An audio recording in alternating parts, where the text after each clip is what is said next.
Bienvenue pour vivre cet instant des paroles de la vie éternelle avec Marc Joseph. Aujourd'hui, nous sommes le 26 mars 2026. 26 mars 2026, je suis de retour, comme d'habitude, pour te rappeler que ce jour est aussi pour toi un jour de grâce, un jour de bénédiction pour toi, parce que tu as la présence de Jésus-Christ dans ta vie. Et j'insiste et je répéterai toujours que lorsque quelqu'un détient dans sa vie la présence du Seigneur Jésus-Christ, chaque instant est pour lui un instant de grâce et de bénédiction, puisqu'il n'y a plus de malédiction, il n'y a plus de condamnation pour ceux qui sont en Jésus-Christ. Et je continue à dire, à te rappeler que Jésus-Christ a fait la promesse en disant, je suis avec toi tous les jours jusqu'à la fin du monde. Et ça, personne ne peut l'empêcher car Jésus-Christ est pleinement fidèle à ses promesses.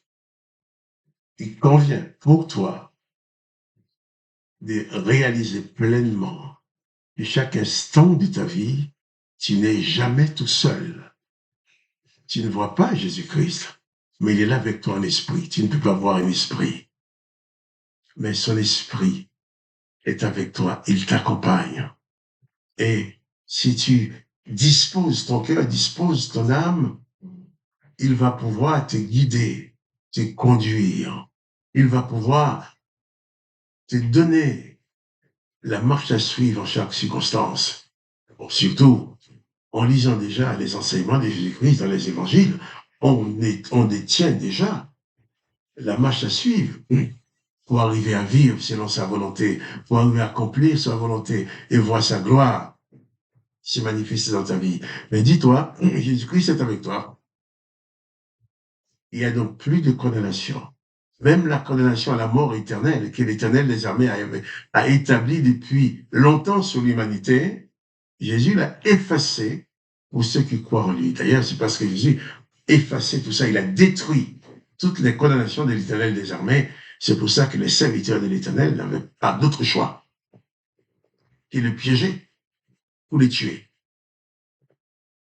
Et ces gens qui ont piégé et qui ont tué Jésus n'étaient pas du tout les plus méchants des hommes.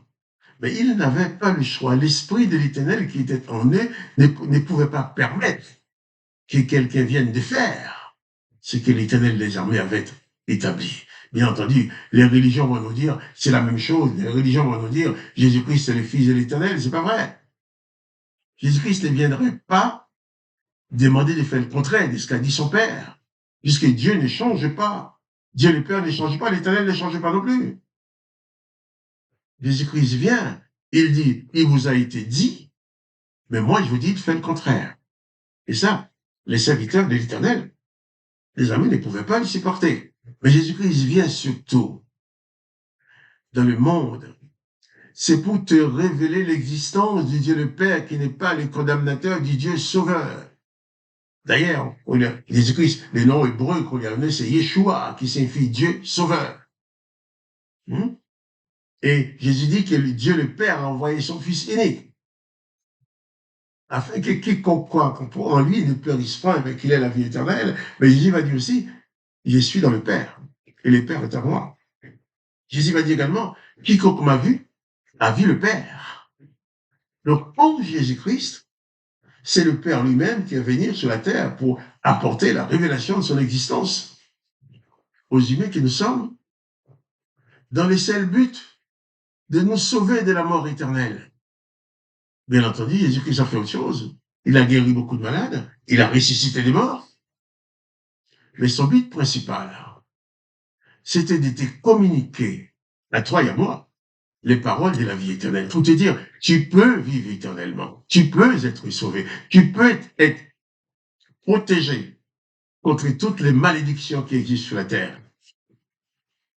Là où l'Éternel, Dieu a demandé aux gens, l'Éternel des armées a demandé aux gens de bénir leurs ennemis, de bénir leurs amis et de maudire leurs ennemis. Jésus va nous dire non. Tu dois toujours bénir. Tu ne dois maudire personne. Tu dois bénir même tes ennemis. Tu ne dois toujours aider les gens. Tu ne dois piéger personne. Tu ne dois tuer personne. C'est lui qui te fait du mal, tu dois lui faire du bien. Oh, l'Éternel des armées a dit tout le contraire. Et les gens ne pouvaient pas supporter ça.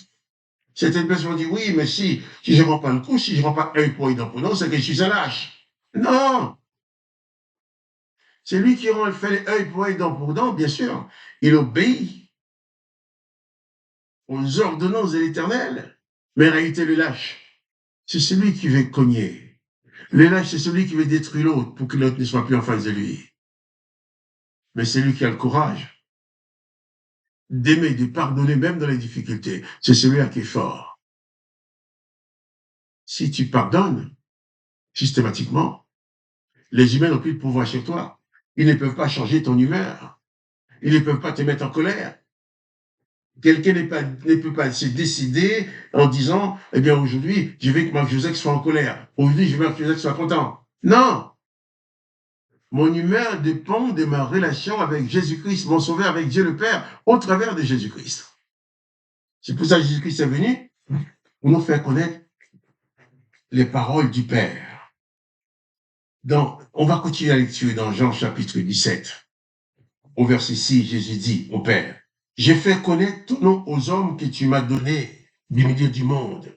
Ils étaient à toi et tu me les as donnés et ils ont gardé ta parole. »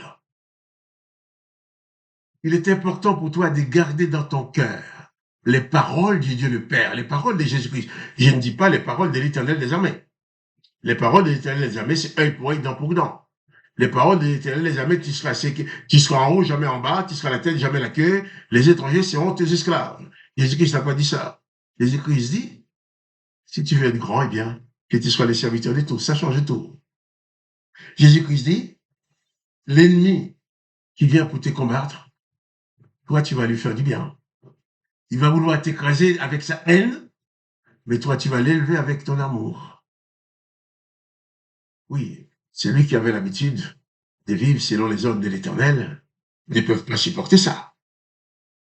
Et Jésus, je vais continuer la lecture dans Jean 17, cette fois-ci au verset 7. Jésus-Christ dit, maintenant, ils ont connu que tout ce que tu m'as donné vient de toi. Jésus-Christ n'a rien fait de lui-même. Au verset 8, car je leur ai donné les paroles que tu m'as données, et ils les ont reçues. Ils ont vraiment connu que je suis sorti de toi, et ils ont cru que tu m'as envoyé. Jésus s'adresse au Père dans cette prière audible.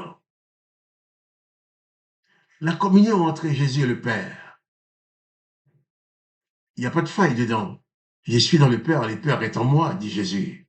Mais Jésus prie comme ça devant ses disciples, pour qu'ils entendent, pour qu'ils comprennent, pour qu'ils parviennent à saisir les profondes relations qui existent entre le Père et les Fils, pour qu'ils reconnaissent que ce que Jésus leur donne, ça vient du Père. Quand il dit, quand il leur est donné, je leur ai donné ta parole, pas mes paroles, pas les paroles de n'importe qui. Les paroles que Jésus donne aux hommes, ce sont les paroles du Dieu le Père. Et Jésus dit, mais les disciples, ils l'ont reçu. Et ils ont vraiment cru que je suis sorti de toi. Et ils ont cru que tu m'as envoyé.